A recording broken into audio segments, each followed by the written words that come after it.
Okay, in this video I want to talk about the piece that I got from the latest ComicArtLive mystery sketch event. Each time the mystery sketch event is announced, I go back and forth about whether I want to participate or not. On the one hand, I think, how can I have a refined, curated collection if I don't know who the artist is, or what the piece even looks like that I'm going to be collecting and adding to my collection.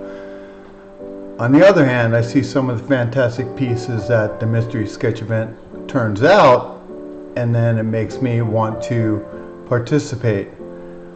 I also add to this that my CAF gallery is to comic art fans what Collapse is to pop music.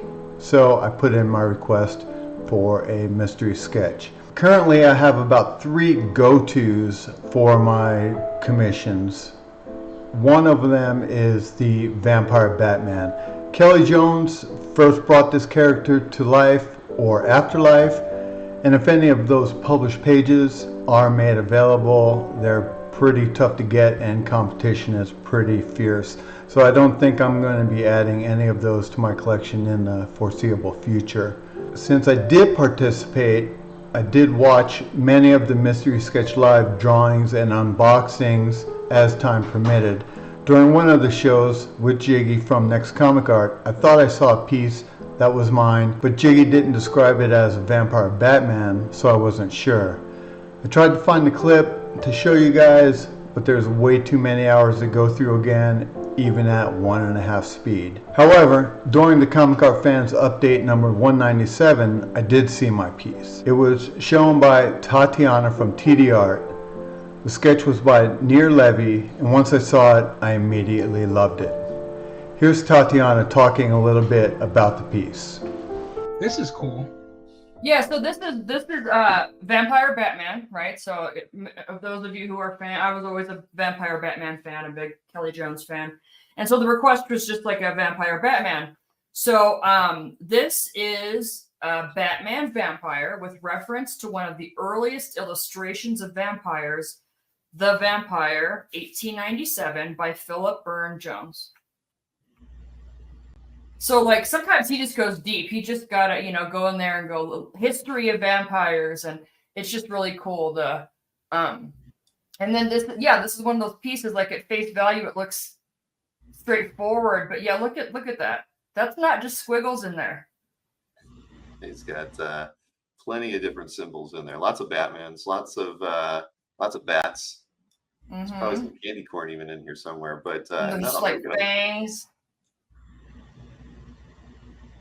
So, for any of you who get to look at his work up close, you look at all that stuff. Like the detail is ridiculous. Like it's never just like a simple, rendering.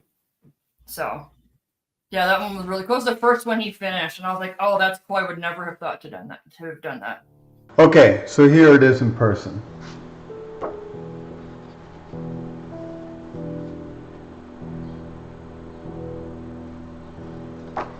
So Nir is not someone that was on my radar before, so this isn't a piece that I've ever sought out or would have ever sought out, and it's definitely not a version of the Vampire Batman I would have ever requested, but I absolutely love it. And as you can see on this piece, it does say on the back, Batman Vampire, Philip Burne-Jones, 1894, The Vampire. So let's take a closer look at the scan. Pull it up here from the database.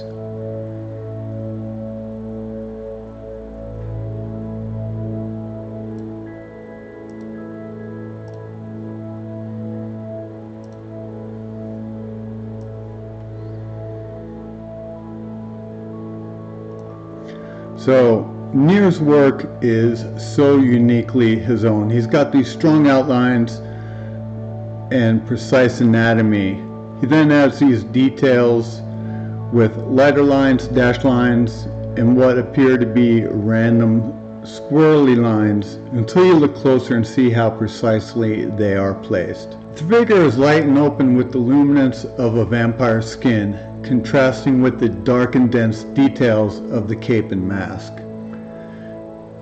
If we look at the detail here, mixed in with all the booms, pows, and vampire's teeth, we also get a